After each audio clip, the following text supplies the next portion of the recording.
sin x minus cos x when x not equal to 0 0 के बराबर जब मिलेगा तो ये काम होगा इट मींस कि ग्रेटर देन 0 और लेस देन 0 दोनों के लिए सेम फंक्शन है और जब 0 रहेगा उस टाइम इसका वैल्यू माइनस रहेगा। हम चेक करते हैं पूरा का पूरा नंबर लाइन पे चेक कर रहे हैं तो माइनस इंफिनिटी से लेकर 0 तक एक साथ ही चेक कर रहे हैं। तो माइनस इंफिनिटी से लेके 0 तक क्या पता चल रहा है कि जो दिया गया फंक्शन है तुम्हारा वो कंटीन्यूअस है।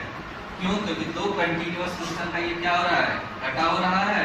यहाँ से लेके यहाँ तक माइनस इंफिनिटी से लेके 0 तक में ये जो फंक्शन है कंटीन्यूअस है। क्यों कंटीन्यूअस है? क्योंकि ये जो दोनों है दो कंटीन्यूअस फंक्शन का डिफरेंस हो रहा है इसलिए कंटीन्यूअस हो जाएगा।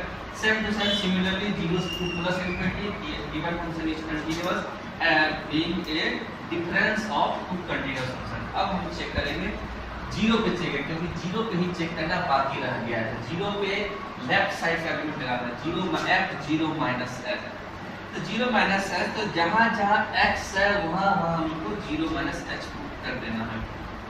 तो limit h tends to 0 sin 0 minus h put करके अब ये सॉल्व करना है तो यहाँ पे एक फॉर्मूला दिखाई दे रहा है sin माइनस थीटा और ये cos minus theta. sin minus theta बराबर माइनस sin थीटा और cos माइनस थीटा बराबर cos थीटा हो जाएगा।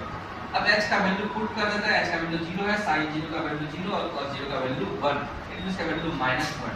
Same to same right side का वैल्यू निकालते हैं। राइट साइड में 0 प्लस h पुट करना है सब जगह पे तो ये हो जाएगा sin h minus cos h। h का वैल्यू 0 0 sin 0 का वैल्यू 0 cos 0 का वैल्यू 1 तो हो जाएगा -1 और f of 0 पे सवाल स्पेशल दिया हुआ है 0 हो रहा है इसलिए f of 0 का भी जो वैल्यू हो जाएगा वो 0 हो जाएगा। अब हम देखते हैं कि लेफ्ट साइड का लिमिट और राइट साइड का जो लिमिट है वो दोनों इक्वल हो रहा है लेकिन वो जो वैल्यू ऑफ द फंक्शन है वो आपस में इक्वल नहीं हो रहा है। ये लेफ्ट साइड का लिमिट राइट साइड का लिमिट और ये जो वैल्यू ऑफ द फंक्शन है तीनों का तीनों में से ये दो इक्वल हो रहा है लेकिन ये इक्वल नहीं है। अगर तीनों से अगर एक भी इक्वल नहीं हुआ तो दिया गया फंक्शन डिसकंटीन्यूअस हो जाएगा x बराबर 0 पे।